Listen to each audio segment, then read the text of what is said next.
He's coming here at a critical moment for Israel, for the region, and for the world.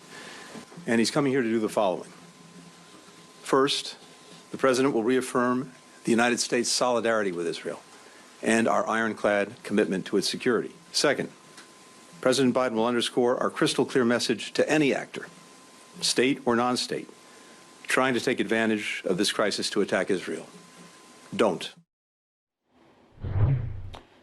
Let's get more from Bloomberg's Oliver Crook. He is live in Tel Aviv right now. Ollie, talk to us a little bit about Biden's latest trip.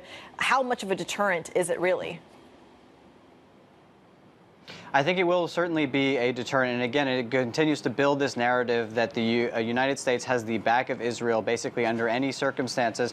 And again, it will also potentially deter. Again, this is a bit of speculation, but a fair question to ask. Would Israel really launch a ground offensive while the United States president is here? We know that he's expected to arrive tomorrow. He will not only go to Israel, he will come to Tel Aviv. He will also go to Jordan, where he will be meeting with Arab leaders, including the president of Egypt, Sisi, the president of the Palestinian Authority, Mahmoud Abbas, and as well as the king of Jordan. And again, the message will be very clear from Biden, which is one, support for Israel, but two, also deterrence, right? Trying to deter this conflict from escalating. This is one of the top priorities for everybody in the region, but then also this question of diplomacy. He needs to address the issue of aid and getting aid into Gaza and getting aid to Gazans. And we heard yesterday from Anthony Blinken saying that the Israelis are now open to and are devising a plan to create the conditions under which aid can eventually get into Gaza. However, that is in the stage of rhetoric. The reality is that there are now almost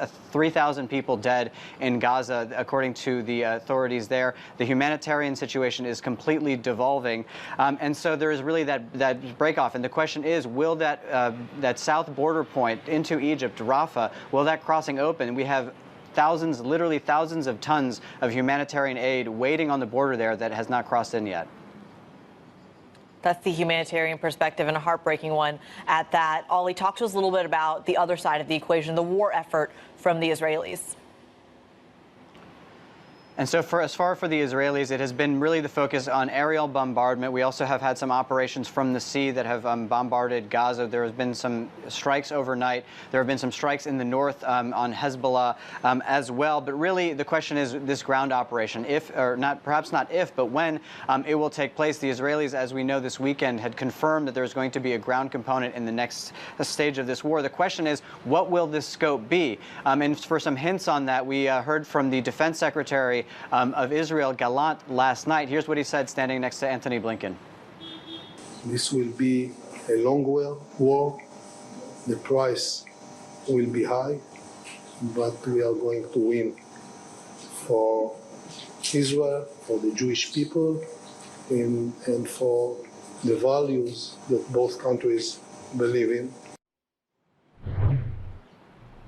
So his message really bracing for a long war with a very high price. The question will be, what form will it take? What form will this ground invasion take?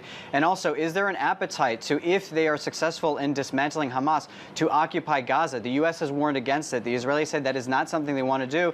And then there's the other question. Will this remain a one-front war? Iran's rhetoric has been sharpening on this, saying that the time for a political solution is running out and that the inevitability of a second front is potentially approaching. So again, all of these things are in a very complex calculation that Biden is walking directly into while we still get air raid sirens across the country.